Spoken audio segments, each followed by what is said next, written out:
tonight shows the moments a severe thunderstorm popped up in Alabama, causing chaos at a gathering. Meteorologist Lee Southwick joins us now, and you can see people running for cover here. And in the background, you can see that's a bounce house right there. When airborne, it's going to roll down the street. I mean, just incredible, this storm. Thankfully, no one was hurt. This was in northern Alabama.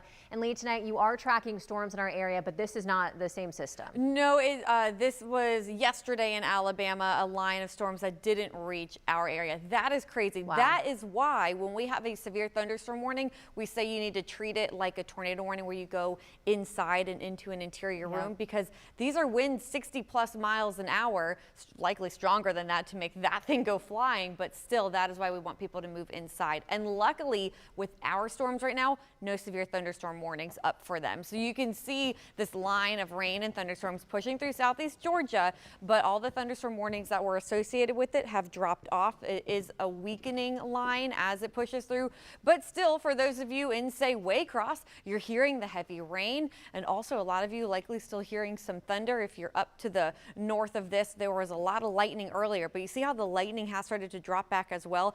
Another sign that the line of storms is weakening.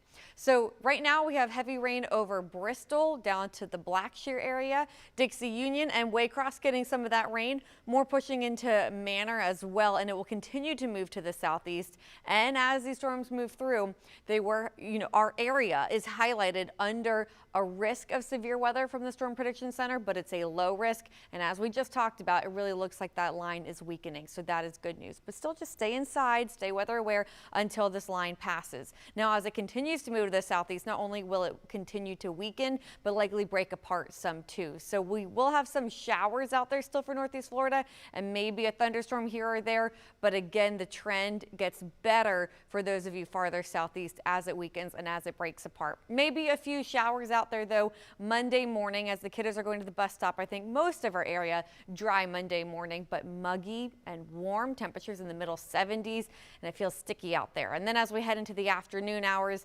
temperatures getting up into the 90s, and we will have scattered thunderstorms around. A high on Monday near 93 degrees, and with the thunderstorms on our Monday, they will pop up, be very scattered, a very typical summer-like pattern. Now, on our First Coast News Weather Watchers Facebook page, I would head over there right now. We have some fantastic photos of tonight's moon, and this was sent in by Wayne. We have another good photo here by Kimberly. Thank you for sending these in, just two of the many photos out there on that Facebook page. But it's almost a full moon. The full moon is tomorrow, and it's a special moon. It's a blue super moon. So it's a blue moon because it will be our third full moon out of 4 this season, this summer.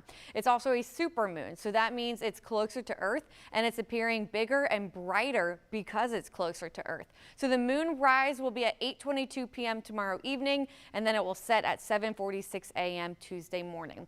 But with the super moon in conjunction with our onshore winds, it means we could have a higher tide, around a foot above what's normally dry ground. So if you live on the marsh, if you live on the water, you might notice that, but we're not expecting any significant flooding impacts. Here's a look at our most accurate 7-day forecast. Hot and humid on Tuesday, but a bit drier, and then temperatures drop down into the 80s starting on Wednesday.